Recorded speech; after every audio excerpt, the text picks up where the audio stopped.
Development for Metal Gear Solid began in 1995 with the intent of creating the best PlayStation game ever. Developers aimed for accuracy and realism while making the game enjoyable and tense. In the early stages of development, a SWAT team educated the developers with a demonstration of vehicles, weapons and explosives. Kojima is quoted as stating that if the player isn't tricked into believing that the world is real, then there is no point in making the game. Metal Gear Solid was revealed to the public at E3 in 1997 as a short video. It was later playable for the first time at the Tokyo Game Show in '98, and after being in production for more than 4 years, Metal Gear Solid was of course released in Japan first, 1 month later in North America, and then coming to Europe 4 months later. Metal Gear Solid is an action-adventure stealth game directed, produced and co-written by Hideo Kojima. The story is set 6 years after the events of Metal Gear Solid 2 Solid Snake and 10 years after the events of the original Metal Gear. You play as Solid Snake, voiced by David Hayter, a retired US Elite Special Forces operative.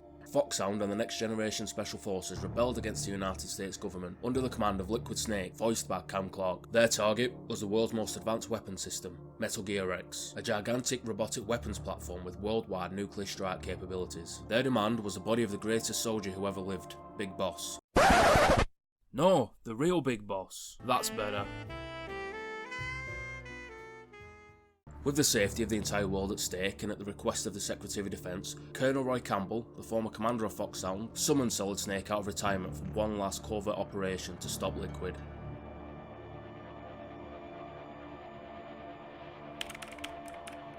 While Metal Gear Solid was 3D and the previous two were 2D and bird's eye view, the gameplay generally remains similar to its predecessors, and features an array of equipment to help Snake make it through his mission. Various weapons like handguns, machine guns, rocket launchers and explosives are included, as well as equipment such as night vision goggles, bulletproof armour and keycards.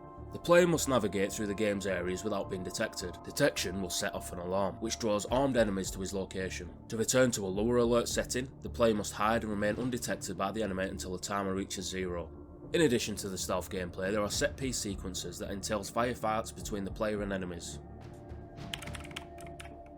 First boss the player encounters is Revolver Ocelot, voiced by Patrick Zimmerman, a master of interrogation and a formidable gunfighter. He was often referred to as a ricochet genius in regards to his gunfighting skills, and Ocelot challenges Snake to a duel. During an intense gunfight between the two, Baker is cut free by a mysterious cyborg ninja, and Ocelot's right hand was cut off just prior to the C4 detonation. After Baker had recovered from the ordeal, he was then interrogated by Snake regarding the PAL system. He told Snake to seek out the keycard held by Meryl Silverberg and handed him a disc containing data on the training exercise for him to return to the Pentagon. Unfortunately, Baker dies before he can tell Snake more.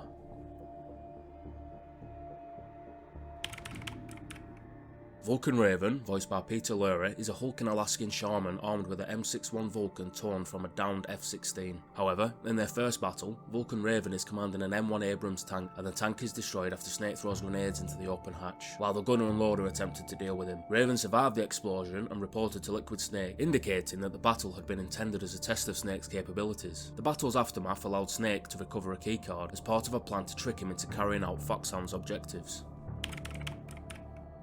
Grey Fox, voiced by Greg Eagles, was a mercenary and former agent of US Special Forces Unit Foxhound, with the desire to face Solid Snake once more in combat. Fox set out to confront him during the Shadow Moses incident in 2005. Equipped with full-body optic camouflage, the ninja infiltrated Shadow Moses Island in search of Snake. Grey Fox first encountered Snake during his battle with Ocelot in the base's armory. He was forced to retreat after the onset of extremely painful spasms accompanied by electrical discharges from his body. Grey Fox would later help Snake in his mission by transmitting anonymous messages regarding dangers to Snake. This included warning him of hidden claymore mines north of the tank hangar and electrified flooring in the nuclear warhead storage facility. After taking out a squad of NBC warfare troops ahead of Snake, Grey Fox accessed the lab of Dr. Hal Emmerich and proceeded to menace the terrified engineer, demanding to know where Snake was. He was confronted by his target shortly thereafter, and told Snake that he was neither enemy nor friend. Grey Fox challenged Snake to a battle. His superhuman reflexes and swordsmanship rendered Snake's gunfire ineffective, only sheathing his sword after Snake engaged him in hand-to-hand combat. At first, Snake did not recognise his opponent, but as the duel progressed, Snake began to realise that the man he was fighting was Grey Fox, and was shocked to learn that he could still be alive after all this time. Through the course of the battle, Snake begins to prevail, and before its ultimate conclusion was reached, Fox suffered another painful outburst, also screaming for medicine due to losing himself, and he fled the lab. Psycho Mantis, voiced by Doug Stone, is easily one of the most memorable boss battles in the Metal Gear Solid series, if not any game ever, with Psycho Mantis displaying his mental powers through breaking the fourth wall. This includes making the controller move by activating the rumble feature, and making players think that the TV channel has changed by turning the screen to black with a green caption displaying Hardio in the top right corner. He also reads the player's memory card, commenting on the number of saves they have made in the game so far and the presence of other saved games. As Snake and Meryl made their way through the island, Mantis managed to gain control over Meryl's mind. He turned her against Snake and tried to make her shoot him. Though Snake was able to knock her unconscious, Mantis then revealed himself and fought Snake. On the edge of defeat, Mantis decided to awaken Meryl and try to make her shoot herself in the head, having anticipated that this was Snake's weakness. However, Snake managed to prevent both Meryl from killing herself and defeat Mantis.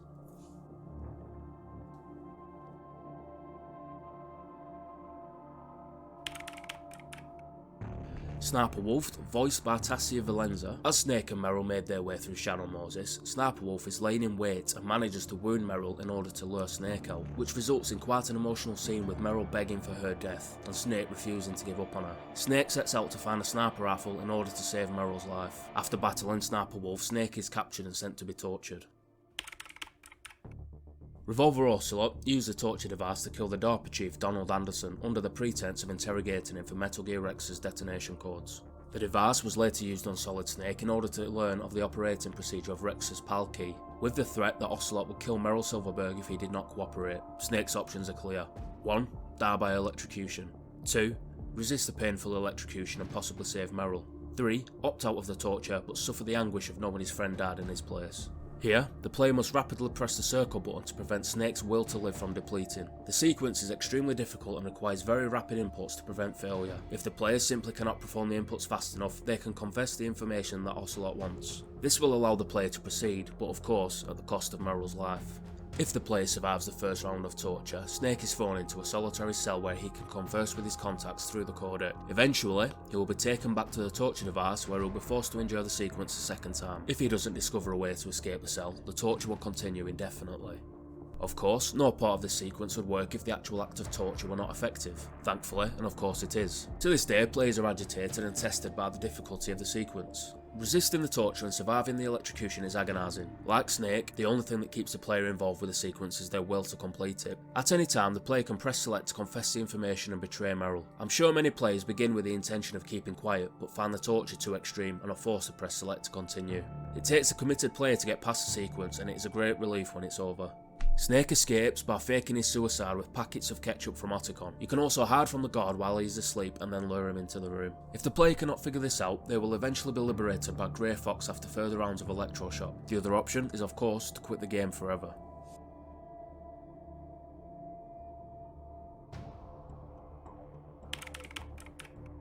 The second Sniper Wolf battle is intended to be a beautiful and sombre affair, where the two have a long-range battle in the cold. Two warriors locked in combat in the middle of nature, staring out of the scopes of their sniper rifles, waiting for the other one to make their fatal mistake. After a silent yet deadly battle across the expansive snowfield, Sniper Wolf was bested by Snake, shot in the lung. After crossing the snowfield, Snake found Wolf lying down, coughing up blood. As she lay dying, Wolf told Snake of her past, how she was born and raised on the battlefield, how Saladin had helped her, who Snake correctly assumed was Big Boss. She then revealed to Snake that she had shamed herself and her people by joining Liquid's plot to take revenge on the world. Distraught, she referred to herself as a dog, but Snake assured her that she was wild, untamed and solitary, hence a wolf.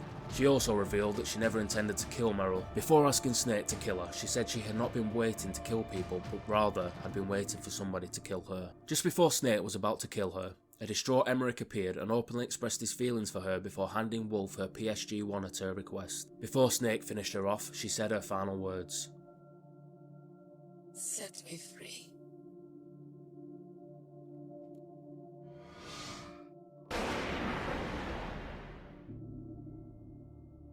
Snake killed her with a single shot of his SOCOM. After killing her, Snake wrapped her handkerchief over her face. Otacon inquired why he did this, to which Snake replied that he was returning it to its owner and that he himself had no more tears to shed.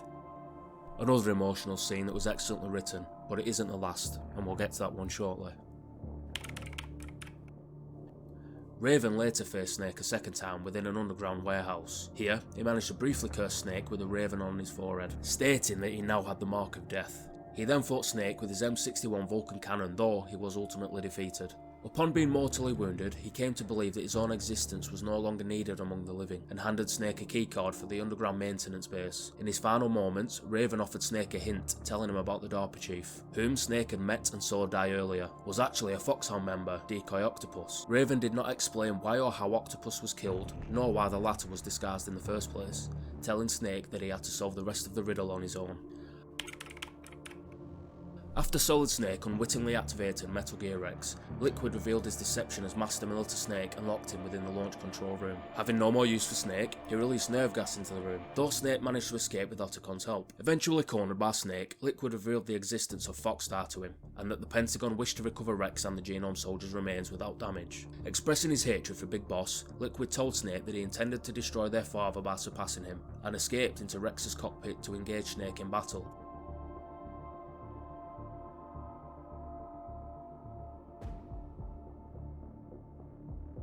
However, Grey Fox interrupted the battle, saving Snake from being crushed by Liquid, with Liquid vowing to send Fox back to hell in retaliation.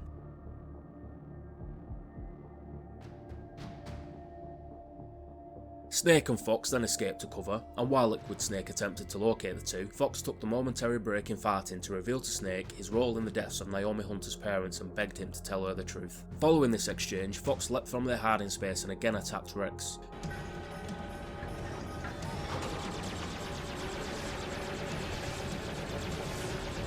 During the second assault, Fox was injured when his left arm was sliced off by the tank's own laser cannon.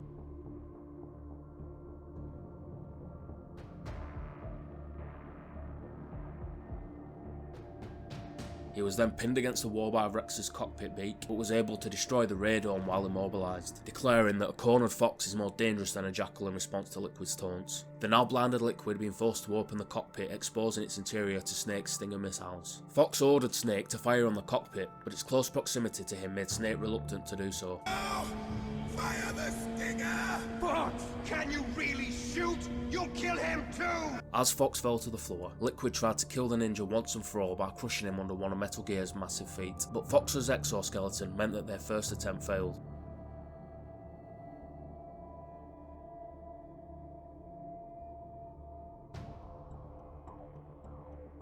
With Rex's second stomp, however, the only man considered worthy of the codename Fox was no more.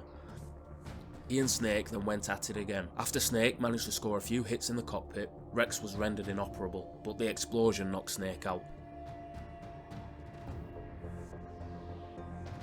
Having survived the explosion, Liquid dragged Snake to the top of Rex and directly threatened the Pentagon via Snake's codec. And even with the destruction of Rex, Snake's fight was not over yet. Liquid explained to Snake that his ultimate goal was to give soldiers a purpose again, especially since soldiers continued to be abused by hypocritical politicians and political gambits. He also deduced that Snake, despite his own protestations, enjoyed the thrill of battle and would welcome the prospect of a war-torn world, which Liquid intended to create. Liquid then revealed to Snake the history of their own creation, as well as that of the Genome Soldiers, and the reason why they needed Big Boss's remains. He then revealed that while Snake was still unconscious, he had placed Merrill or Otacon, depending on how the torture scene went, on top of Rex, as well as wiring them to a timed explosive. With a bombing raid on the facility ordered by the US Secretary of Defense due to commence shortly, Liquid and Snake battled barehanded atop Rex's ruins. Snake eventually managed to knock Liquid off to the floor far below.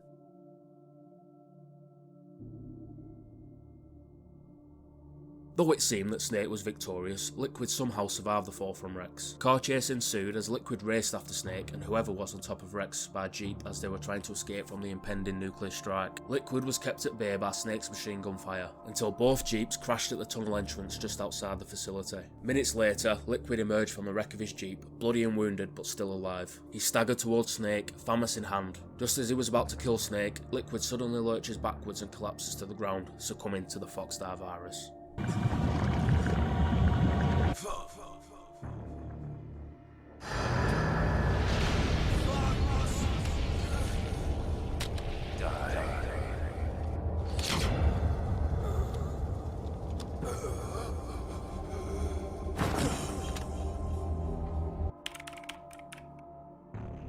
Later, the game was eventually remade from scratch for Nintendo GameCube with all new graphics and extras, but I learned a few things that I wasn't particularly happy with. The exact same voice cast was hired back to do voiceover, but at some points the script had been changed. And number 2, I wasn't really a fan of the Matrix stuff. Here's a couple of clips of that.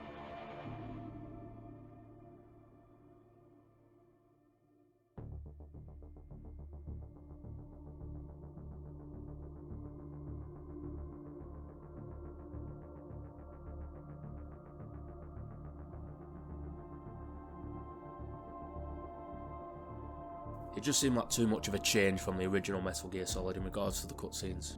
Number 3, Fox's death is more impactful in the original Metal Gear. Snake, we're not tools of the government or anyone else.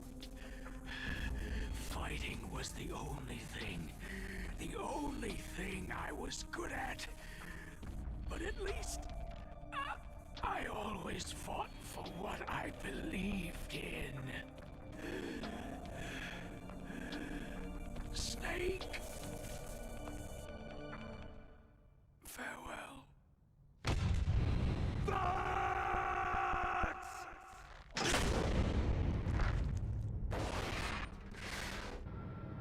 Snake, we're not tools of the government or anyone else.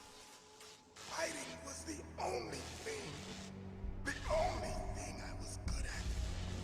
But at least I always fought for what I believed in. Snake, farewell.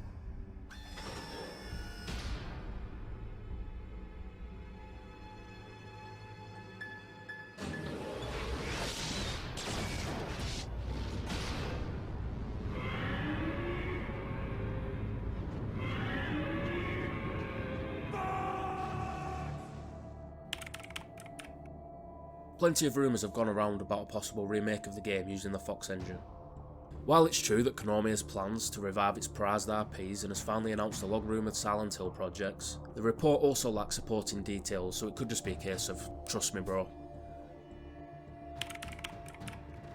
The stealth element of the gameplay made it so thrilling and nail-biting to play, and I was hooked by the gripping cinematic quality that it displayed right from the opening credits. The ice-cold visual style gave it an atmosphere that was very edge of your seat and dangerous. The squad of villains were also extremely cool, and it made for a surprisingly sad tone when several of them were humanised in their final moments, making you almost feel like you wish you didn't have to take them down. It was immensely enjoyable to play Snake. It was quite a chatty game, but I loved that part of it. I could get engrossed in all the endless back and forth on the codex system. It made for a richer narrative. I only really appreciate this story when I was a little older. As a kid it mostly went over my head. Graphically it is rough today, but it's one of the most rewarding game experiences of all time. So to this day I still find this to be a truly great video game classic, and with good reason. It was one of the best video games on the original PlayStation, and was one of those special titles that beautifully championed what the console was capable of.